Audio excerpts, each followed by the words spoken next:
नमस्कार, अमर छत्तीसगढ़ देख रहे हैं आप और बुलेटिन की शुरुआत नारायणपुर से आई खबर के साथ करेंगे। नारायणपुर की घटना के विरोध में सर्व आदिवासी समाज के गुट ने आज बस्तर बंद बुलाया है। बंद का असर पूरे बस्तर में दिखाई दे रहा है। बंद को बस्तर के व्यापारिक संगठनों ने भी अपना समर्थन दिया है। जगदलपुर, बीजापुर, कोंडागांव, सुकमा समेत बस्तर के सभी जिलों में बंद का असर नजर आ रहा है। सड़कों पर गाड़ियां नहीं चल रही हैं, सभी व्यापारिक प्रतिष्ठान बंद हैं और बंद से मेडिकल और इमरजेंसी सेवाओं को अलग रखा गया है। सर्व आदिवासी समाज के बंद को देखते हुए पूरे बस्तर में सुरक्षा के पुख्ता इंतजाम किए गए हैं। प्रशासन ने लोगों से किसी भी तरह की अफवाहों पर ध्यान नहीं देने की अपील की है। तो ये 5 तस्वीरें आपको दिखा रहे हैं। सर्व आदिवासी समाज ने आज बंद का आह्वान किया है और इसका असर भी नजर आ रहा है। जगदलपुर, बीजापुर, कोंडागांव, सुकमा, सभी जगह सुरक्षा के कड़े इंतजाम, तगड़े इंतजाम नजर आ रहे हैं।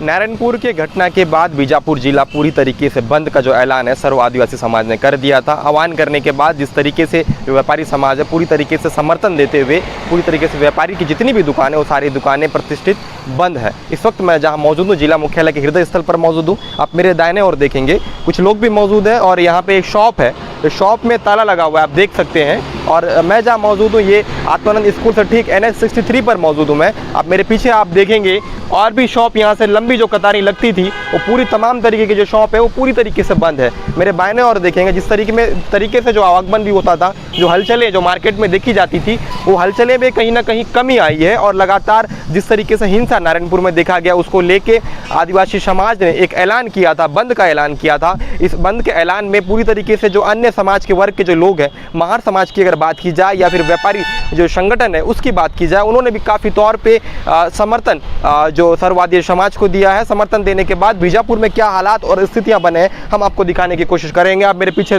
देखेंगे आप तमाम जो दुकानें हैं, तमाम जो प्रतिष्ठित दुकानें, तमाम जो आर्ट गैलरी की दुकानें हैं, तमाम तरीके की जो कपड़े की दुकानें, तमाम तरीके की जिले भर में पूरे जो शॉप है 3 बजे तक बंद किया गया है।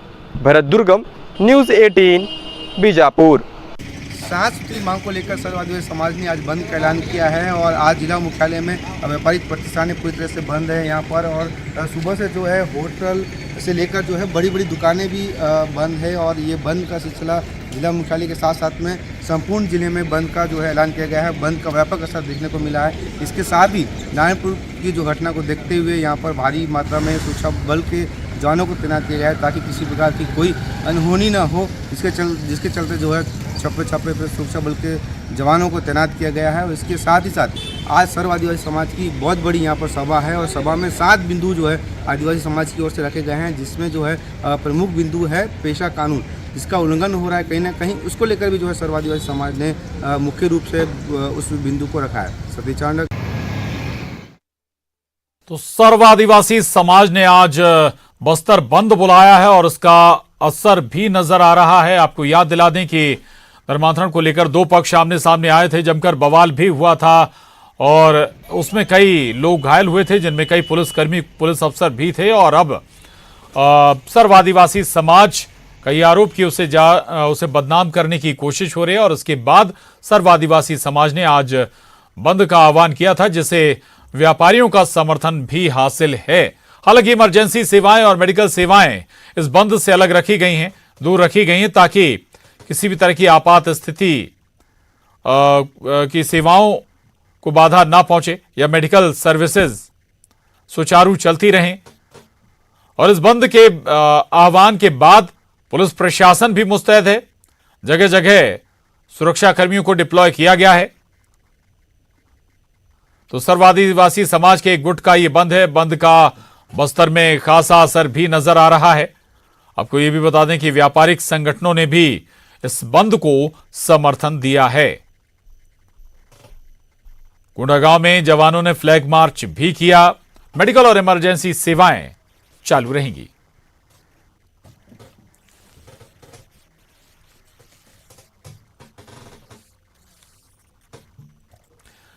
और न्यूज़ 18 संवाददाता कोंडागांव से विवेक श्रीवास्तव और कांकेर से हेम नारायण शर्मा हमारे साथ जुड़े हैं। विवेक, बस्तर बंद का आज आह्वान किया गया है सर्व आदिवासी समाज के जरिए। क्या नजर आ रहा है जमीन पर? दूसरा ये कि प्रशासन की मुस्तैदी भी है ताकि किसी भी तरह की कोई गड़बड़ी ना होने पाए। विवेक, देखिए प्रशांत जी, जो आज बस्तर बंद का आह्वान किया है इसको लेकर सर्व आदिवासी समाज दो गुट में बढ़ गया है। एक छत्तीसगढ़ सर्व आदिवासी समाज है और एक स्थानीय सर्व आदिवासी समाज है। छत्तीसगढ़ सर्व आदिवासी समाज ने बंद बुलाया है और वहीं सर्व आदिवासी समाज जो स्थानीय है उन्होंने बंद से अपने आप को किनारा किया। कोंडागांव में बंद का कोई असर नहीं है।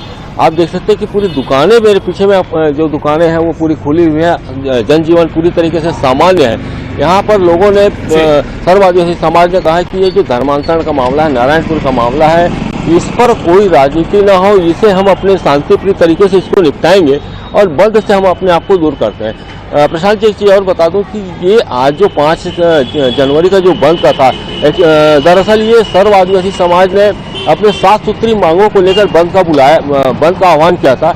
इसी बीच नारायणपुर की घटना को लेकर छत्तीसगढ़ सर्व आदिवासी समाज ने भी आज बंद का आह्वान किया। तो इसको देखते हुए सर्व आदिवासी समाज जो स्थानीय है उन्होंने अपना आंदोलन जो बंद है उसका आह्वान उसको वापस ले लिया है और जो आज बंद है उससे अपने आप को किनारा किया। तो यहाँ पे बंद का कोई असर नहीं दिख रहा है और प्रशासनिक व्यवस्था सुबह से चुस्त दुरुस्त नजर आ रही है। कल से ही प्रशासन के द्वारा, पुलिस प्रशासन के द्वारा ये कहा गया है कि किसी भी अफवाह में ना पड़े और जो भी कोई यदि किसी तरीके से जोर जबरदस्ती करता है तो उसकी सूचना दे और जनजीवन को सामान्य रहने दे। तो हालात ये है कि ये भी कोंडागांव जिले में बंद कहीं पर नजर नहीं आ रहा है। जी प्रशांत, कोंडागांव में कम से कम असर इस बंद का नहीं दिख रहा है। कांकेर का रुख करेंगे, खेमनारायण हमारे साथ बने हुए। खेमनारायण, कांकेर में क्या स्थिति है? ये भी कहा जा रहा था कि बस्तर में कई जगह पर व्यापारिक संगठनों ने भी इस बंद का सपोर्ट किया है, समर्थन दिया है।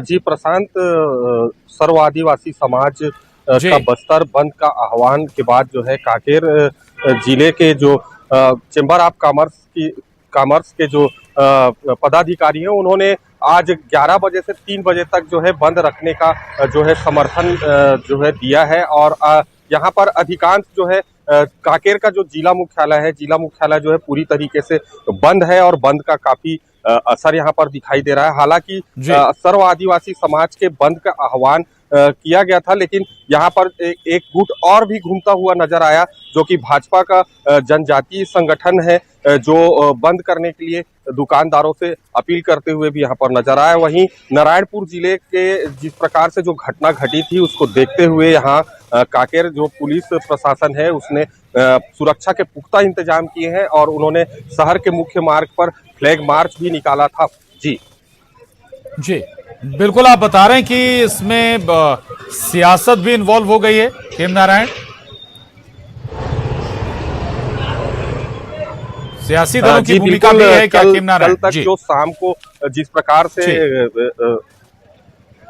जी बिल्कुल आप कह सकते हैं, क्योंकि जो जनजातीय संगठन है वो भाजपा का एक विंग है और वो जो है दुकानदारों से यहाँ पर बंद का अपील करते हुए नजर आ रहे थे। और जो है कल जिस प्रकार से अनाउंसमेंट किया गया था नगर को बंद करने का, वो सर्व आदिवासी समाज की तरफ से आह्वान कराया गया था और आज जो है दुकानों को बंद करने के लिए व्यापारियों से अपील करते हुए भारतीय जनता पार्टी की जनजातीय संगठन जो है नजर आ रही थी।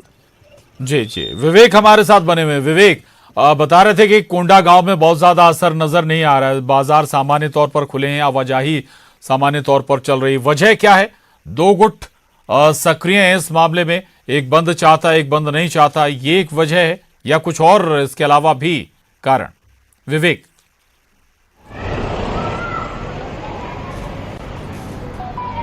देखिए प्रशांत जी, जिस तरीके से नारायणपुर की घटना हुई है उसके बाद लगातार बीजेपी का विरोध सामने आता रहा है। और जैसे घटना के दूसरे दिन केदार कश्यप, ननकीराम कंवर जो भाजपा के बड़े नेता थे, ये बेनूर में जाकर धरना प्रदर्शन किए थे। इन सबको देखते हुए और नारायणपुर की घटना में नारायणपुर के जो भाजपा जिला अध्यक्ष हैं और उनके साथ 4 कार्यकर्ता गिरफ्तार हुए, तो इसको देखते हुए अब ये सर्व आदिवासी समाज ने निर्णय लिया है और उसी को लेकर दो फाड़ ये हो गया था कि वो चाहते थे कि समाज का मामला है और आदिवासी समाज जैसे 44 गुटों अलग अलग धर्मों में बटा हुआ है और सबके धर्म जो हैं एक दूसरे से भिन्न है और इसको सौहार्दपूर्ण तरीके से इस मामले को निपटाया जाए। जैसे अभी छत्तीसगढ़ सर्व आदिवासी समाज है, इसके प्रांतीय उपाध्यक्ष है राजा राम तोड़े जो भाजपा के पूर्व विधायक रहे हैं। तो यहाँ पर ये राजनीति ना कहीं नजर आ रही है, जिसके चलते ये दो गुट बढ़ गए हैं, क्योंकि एक गुट चाहता है कि शांति तरीके से इसको निपटाया जाए और दूसरा गुट इसको राजनीतिक तरीके से निपटाने में लगा हुआ है। बिल्कुल बिल्कुल, यानी कि राजनीति पूरी तरह से इन्वॉल्व इस मामले में नजर आ रही है और इसी का असर अलग अलग अंदाज में दिख भी रहा है। शुक्रिया विवेक आपका, खिमनारायण आपका भी धन्यवाद। और अगली खबर का रुख करेंगे। धर्मांतरण को लेकर नारायणपुर में हुए बवाल पर सियासत जारी है। खाद्य मंत्री अमरजीत भगत ने बीजेपी पर निशाना साधते हुए कहा कि बीजेपी घर में आग लगाकर तमाशा देखती है, बीजेपी को इसमें मजा आता है। वहीं खाद्य मंत्री के आरोप पर बीजेपी ने पलटवार किया है। बीजेपी सांसद सुनील सोनी ने धर्मांतरण के लिए सरकार को जिम्मेदार ठहराया है। उन्होंने अमरजीत भगत पर अपने समाज के लोगों से झूठ बोलने का आरोप लगाया।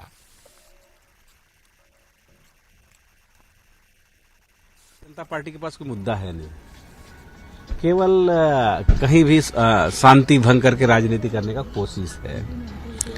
और मैं इस संदर्भ में पहले भी कह चुका हूं, माननीय मुख्यमंत्री जी भी कह चुके हैं कि इसमें हमारे पहले से ही नियम बने हुए हैं कि अगर कोई उस नियम का वायलेंस करेगा, कोई उसका अगर उस नियम का उल्लंघन करेगा तो उनके खिलाफ कानून सम्मत विधि सम्मत कार्रवाई होगी। क्या ये धर्मांतरण और आरक्षण ये दो मुद्दा काफी हावी होने वाला ऐसा लगता है चुनाव में? मतलब भारतीय जनता पार्टी किसी भी हद तक जा सकती है और अपना ही घर फूंक करके तमाशा देखने में इन लोगों को ज्यादा मजा आता है।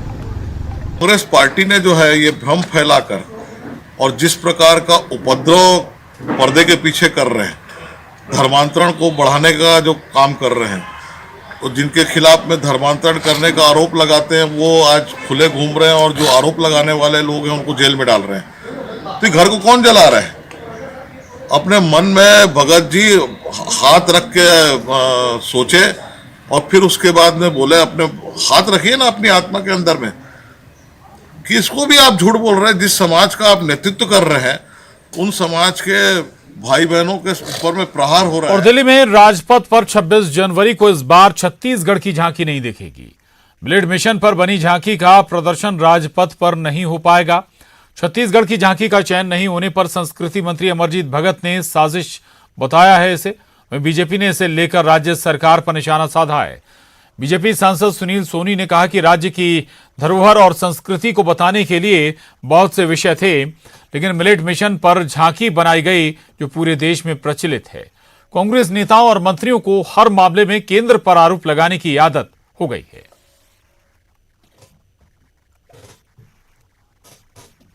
राष्ट्रीय स्तर पे 26 जनवरी को जो झांकी था उसमें मिलेट मिशन को संभावना थी कि अवसर मिलेगा, लेकिन पता नहीं किन कारणों से उसको स्थान नहीं मिला। ये हमारे लिए बहुत निराशाजनक बात है और जो लोग भी इसको अपात्र किए हैं या निरस्त किए हैं या अवसर नहीं दिए हैं, उनकी मानसिकता दर्शाता है किस प्रकार से पक्षपात लोग कर रहे हैं। भूपेश बघेल जी जो है कहीं नहीं छोड़ेंगे, मेरे को लगता है छत्तीसगढ़ को किसी हिस्से के अंदर में केंद्र के ऊपर में आरोप लगाने में नहीं छोड़ेंगे। अरे छत्तीसगढ़ की बृहद संस्कृति है और इसके बहुत अच्छी झांकियां इसको बन सकती है। हम बस्तर पे बना सकते हैं, सरगुजा पे बना सकते हैं, हम आज रामगमन पथ के ऊपर में बना सकते हैं। अनेक हमारे विरासत में हम धनाढ्य हैं इस मामले के अंदर में। हम नहीं बनाएंगे, हम ऐसी झांकी बनाएंगे कि जो वहाँ पर स्वीकार ना हो। तो ये मिलेट तो मोदी जी ने और पूरे राज्यों ने इसको जो है वो स्वीकार किया, सभी मुख्यमंत्रियों ने स्वीकार किया। नई बात क्या है, उसमें आप भी एक हिस्सा हो, आपका हम स्वागत करते हैं कि कम से कम मोदी जी की बात को आपने माना। लेकिन आप ये झांकी का अर्थ है 26 जनवरी के में कि वो राज्य अपनी विरासत को दिखाए वहाँ पर, हम वो काम नहीं करेंगे, हम तो कंपटीशन करेंगे। तो इस पर सियासत भी जमकर हो रही है और दरअसल इस बार छत्तीसगढ़ में छत्तीसगढ़ की जो झांकी होगी 26 जनवरी में इस बार राजपथ पर नजर नहीं आएगी। ममता लांजेवार हमारे साथ जुड़ रही हैं और जानकारी के साथ। ममता, अमूमन एक टीम होती है केंद्र में जो ये तय करती है, लेकिन सियासत छत्तीसगढ़ में इस पर भी शुरू हो गई।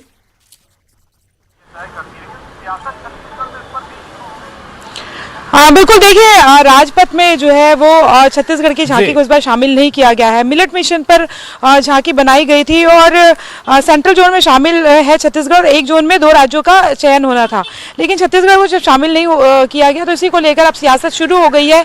मंत्री अमरजीत भगत ने दरअसल निशाना साधा। उनका कहना था कि जिन लोगों को ये समझ नहीं आया कि इस झांकी को क्यों शामिल करना चाहिए, वो उनकी समझ पर जो है वो सवाल उठता है। और इसी पर अब बीजेपी ने पलटवार किया है और उन्होंने कहा है कि बहुत कॉमन झांकी है, मिलेट मिशन पूरे देश भर में चल रहा है, तो इसमें कोई ऐसा विशेष नहीं था और हर बात पे सियासत नहीं करनी चाहिए। तो जाहिर तौर पर अभी 26 जनवरी के परेड तक के ये सियासत जारी रहेगी और सीधे तौर पर कांग्रेस जो है वो केंद्र पर निशाना साध रही है। और वहीं दूसरी तरफ अगर हम बात करें तो बीजेपी का कहना था कि कांग्रेस जो है वो हर बात को बेवजह मुद्दा बनाना चाहती है। जी ठीक है, शुक्रिया ममता पूरी जानकारी के लिए।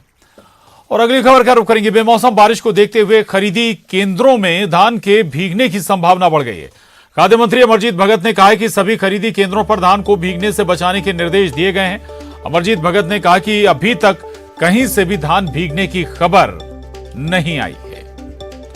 तो ये बड़ी खबर है। बेमौसम बारिश को देखते हुए खरीदी केंद्रों में धान के भीगने की आशंकाएं बढ़ गई हैं। हालांकि खाद्य मंत्री अमरजीत भगत ने इस पर कहा है कि सभी खरीदी केंद्रों पर धान को भीगने से बचाने के निर्देश दिए गए हैं। अमरजीत भगत ने कहा कि अभी तक कहीं से भी धान भीगने की खबर नहीं आई है।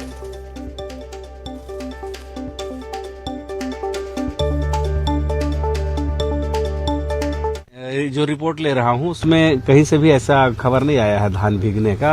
आंशिक रूप से कहीं कहीं बूंदाबांदी या छींटा पड़ा है, लेकिन उसके लिए हमने बचाव और रखरखाव के लिए पहले से ही निर्देशित कर रखा है। सब जगह तारपोलिन, तिरपाल वगैरह की व्यवस्था है, तो कहीं धान भीगने या खराब होने की शिकायत अभी तक नहीं आई। अगली खबर का रुख करेंगे। रायपुर से बड़ी खबर है। अमित शाह के दौरे के कार्यक्रम में बदलाव हुआ है। रायपुर से कोरबा जाएंगे गृह मंत्री अमित शाह। पहले बिलासपुर से कोरबा जाने का उनका कार्यक्रम था और तकनीकी कारणों से कार्यक्रम में बदलाव हुआ है। 7 जनवरी को छत्तीसगढ़ आ रहे हैं केंद्रीय गृह मंत्री अमित शाह। ये बड़ी खबर है। गृह मंत्री अमित शाह के दौरा कार्यक्रम में बदलाव हुआ है और रायपुर से अब कोरबा जाएंगे गृह मंत्री अमित शाह। इससे पहले बिलासपुर से कोरबा जाने का उनका कार्यक्रम था। आपको बता दें कि तकनीकी कारणों से कार्यक्रम में कुछ तब्दीली की गई है। यह बदलाव किया गया है। 7 जनवरी को छत्तीसगढ़ आ रहे हैं केंद्रीय गृह मंत्री अमित शाह। और प्रदेश में इसी साल होने वाले विधानसभा चुनाव को लेकर बीजेपी चुनावी मोड में आ गई है। 7 जनवरी को केंद्रीय गृह मंत्री अमित शाह छत्तीसगढ़ आ रहे हैं। कोरबा के सर्वमंगला मंदिर में दर्शन के बाद प्रियदर्शनी इंदिरा स्टेडियम में शाह जनसभा को संबोधित करेंगे। इस जनसभा में 50,000 से ज्यादा लोगों के जुटने का दावा किया जा रहा है।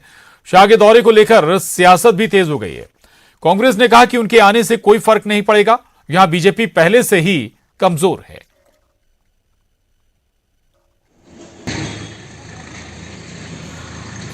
केंद्रीय गृह मंत्री अमित शाह का कोरबा प्रवास 7 जनवरी को होने जा रहा है। इसको लेकर प्रशासन के साथ साथ जो पार्टी के पदाधिकारी है वो भी तैयारी में जुट गए हैं।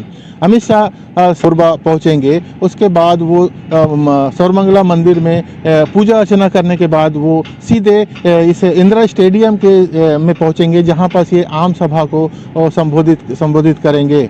उनकी तैयारी को लेकर जहां प्रशासन जुटा हुआ है, वहीं पार्टी के पदाधिकारी भी जुटे हुए हैं। बड़ी चुनौती पार्टी के पास है कि 50,000 से अधिक की भीड़ इकट्ठा करने की चुनौती उन्हें दी गई है। अब देखना होगा कि पार्टी इस आम सभा को सफल बनाने में कितना प्रयास करती है। अब्दुल असलम, न्यूज़ 18 छत्तीसगढ़। और अब देखिए 25 सेकंड 25 खबर। धर्मांतरण पर